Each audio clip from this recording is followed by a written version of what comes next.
사사기 11장 1절에서 3절입니다. 길르앗 사람 입다는 큰 용사였으니 기생이 길르앗에게서 낳은 아들이었고 길르앗의 아내도 그의 아들들을 낳았더라. 그 아내의 아들들이 자라매 입다를 쫓아내며 그에게 이르되 너는 다른 여인의 자식이니 우리 아버지의 집에서 기업을 잊지 못하리라 한지라.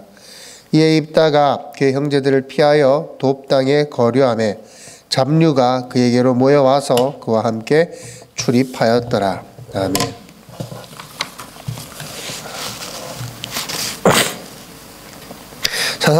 사사기를 통해서 우리가 보는 것은 하나님께서 이스라엘을 구원해 주시는 그 이유도 오직 우리 인간 측에 있는 것이 아니라 하나님 쪽에서 있는 것이다 라는 것입니다. 하나님의 구원은 인간의 모습, 인간의 행위에 근거하는 것이 아니다 라는 것입니다. 사사를 세우신 것도 마찬가지입니다.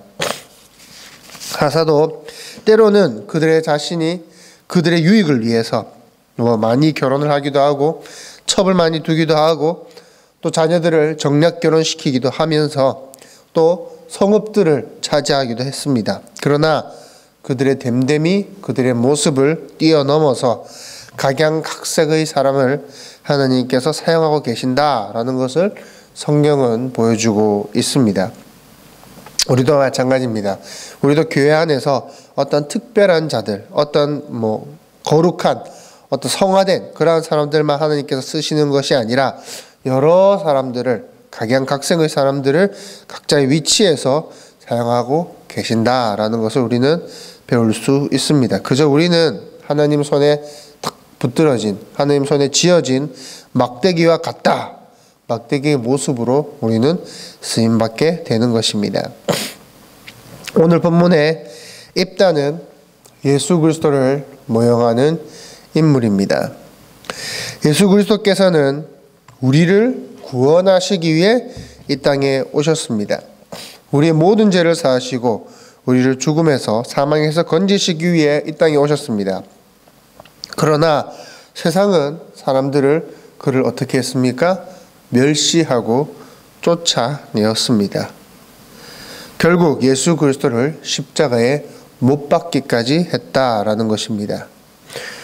세상이 그를 버렸습니다.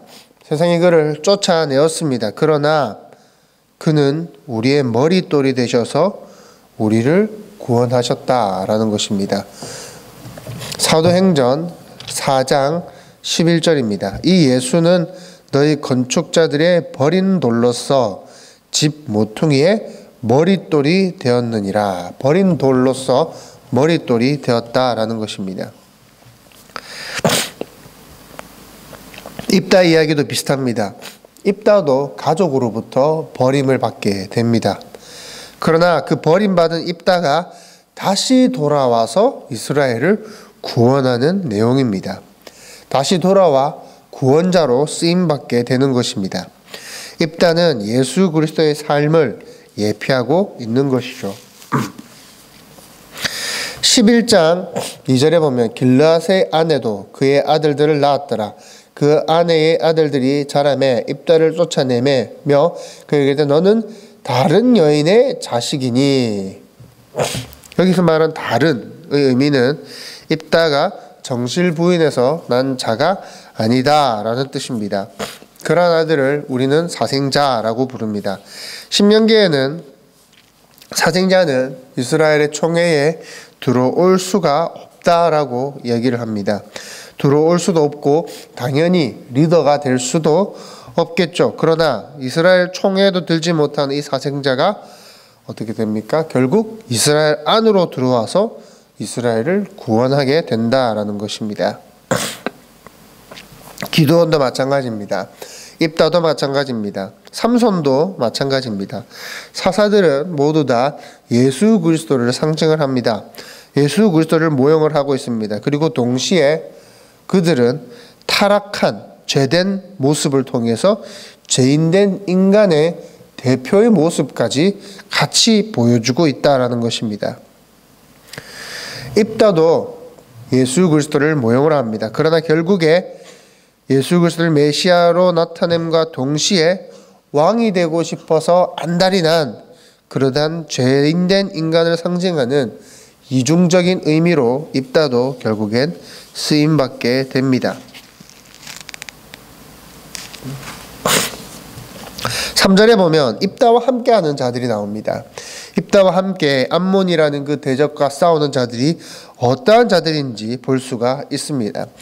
3절 이에 입다가 그의 형제들을 피하여 돕당에 거주하며 잡류가 그에게로 모여와서 그와 함께 일함에 출입하였더라. 잡류라고 나옵니다. 원어로는 lack라고 합니다.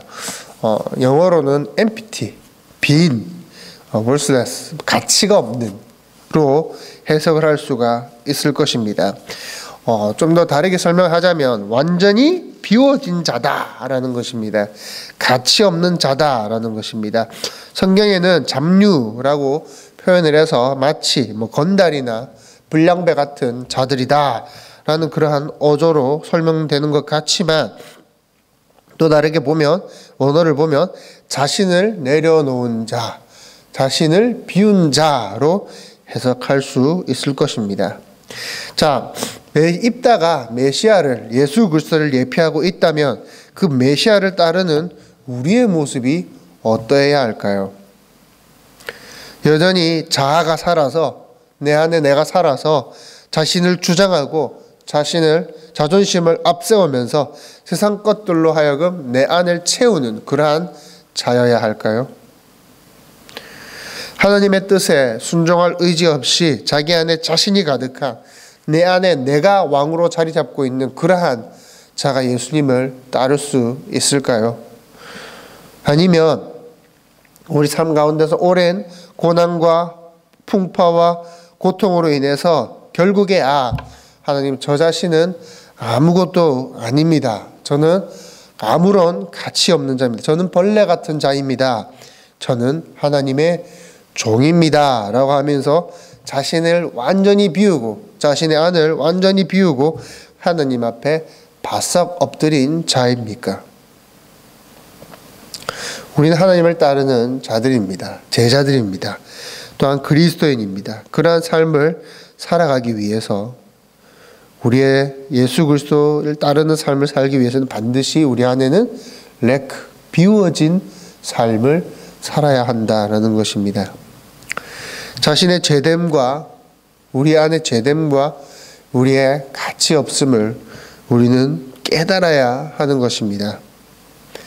하나님 앞에 자신을 주장하는 것이 아니라 자신의 뜻을 하나님께 끝까지 관철하는 것이 아니라 내 자신을 비우고 온전히 하나님께 맡겨드리는 그러한 나 자신을 내려놓는 그러한 자가 되어야 한다라는 것입니다. 기도하겠습니다.